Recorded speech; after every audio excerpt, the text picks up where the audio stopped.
নমস্কার, আমি চৈতালি। আমার চ্যানেলে আপনাদের সবাইকে স্বাগত জানাই। আজ আমি শেয়ার করছি আটা ব্রেড উপমা রেসিপি। তো চলুন রেসিপিটি শুরু করা যাক। আমি কয়েকটা আটার পাউরুটি নিয়েছি। প্রথমে পাউরুটিগুলোকে ছোট ছোট টুকরো করে নিতে হবে। আমার পাউরুটি টুকরো করা হয়ে গেছে।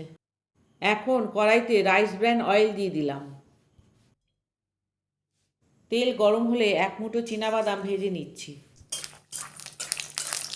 ভাজা হয়ে গেছে, এবার বাদামগুলো তুলে নিলাম। ওই তেলে হাফ চা চামচ গোটা সর্ষে দিয়ে দিচ্ছি।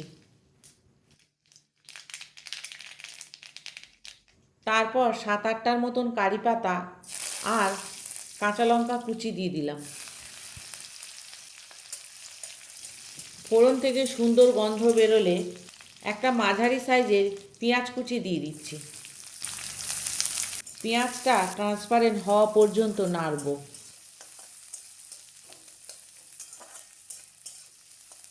পেঁয়াজ ট্রান্সপারেন্ট হয়ে গেলে 1/4 চা চামচের মতন হলুদ গুঁড়ো আর স্বাদ মতন নুন দিয়ে দিলাম।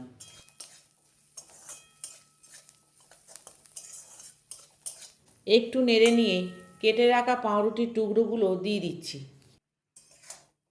মাঝারি আঁচে 3 থেকে 4 মিনিট নেড়ে রান্না করে নিতে হবে, যাতে সব মশলা পাউরুটির সঙ্গে ভালোভাবে মিশে যায়।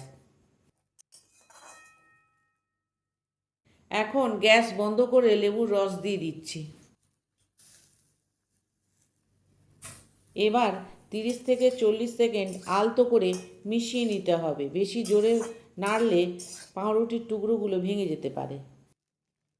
সবশেষে গার্নিশের জন্য ওপর থেকে ধনেপাতা কুচি আর ভাজা চীনাবাদাম দিয়ে দিলাম।